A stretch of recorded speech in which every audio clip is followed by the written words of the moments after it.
زمزم کے کنویں کی ملکیت حاصل کرنے کے علاوہ عبد المطلب کی زندگی کا دوسرا اہم واقعہ ابرہہ کا بیت اللہ پر حملہ ہے۔ تاریخ میں اس کو واقعہ فیل کے نام سے یاد کیا جاتا ہے۔ ابرہہ ایک عیسائی سردار تھا۔ شاہ حبشہ نجاشی کی طرف سے یمن کا حاکم تھا۔ اس نے دیکھا کہ اہل عرب حج کے لیے مکہ مکرمہ جاتے ہیں اور خانہ کعبہ کا طواف کرتے ہیں، تو اس نے عیسائی مذہب کے نام پر یمن کے شہر صنعاء میں ایک عالیشان گرجا بنوایا۔ عرب میں اس گرجا کی خبر مشہور ہو گئی۔ قبیلہ کنانہ کا ایک آدمی وہاں گیا اور گرجا میں گندگی پھیلا کر بھاگ آیا۔ ابرہہ نے غصے میں آ کر قسم کھائی کہ کعبے کو ڈھا کر دم لے گا۔ چنانچہ وہ ایک لشکر جرار لے کر مکہ مکرمہ کی طرف روانہ ہوا۔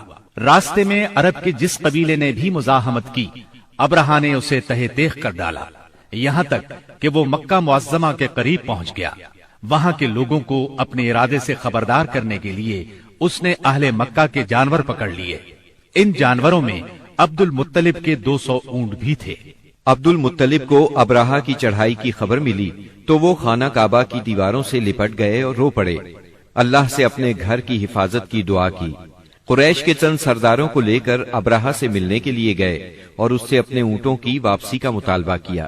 ابرہہ ان کی بات سن کر حیران ہوا اور بولا، تم نے اپنے اونٹوں کی واپسی کی تو بات کی، کعبے کے متعلق ایک لفظ بھی نہیں کہا۔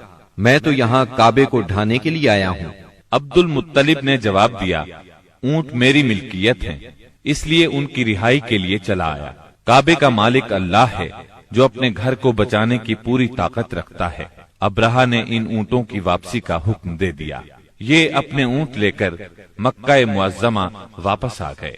60-70 ہزار کا لشکر تھا اور اس میں 9 یا 13 ہاتھی تھے۔ اس لشکر نے آخر مکے پر چڑھائی کی۔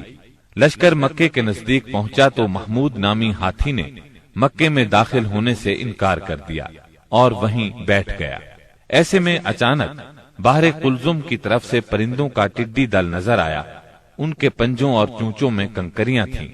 جن سپاہیوں پر وہ کنکریاں پڑتی ان کے اعضاء کٹنا شروع ہو جاتے۔ ان کنکریوں کے گرنے سے ابرہہ کی فوج اور ہاتھیوں کا جو حشر ہوا وہ بلا شبہ تاریخ عالم کا ایک نہایت حیرت ناک باب ہے۔ خود ابرہہ مشکل سے گرتا پڑتا صنعاء تک پہنچا اور نہایت دردناک عذاب میں گرفتار ہو کر یمن میں مرا۔ عربوں کے ہاں اس سال کو عام الفیل کہتے ہیں۔ ایک مدت تک یہی تقویمی سال شمار ہوتا رہا۔ قرآن کریم میں یہ واقعہ سورہ فیل میں بیان ہوا۔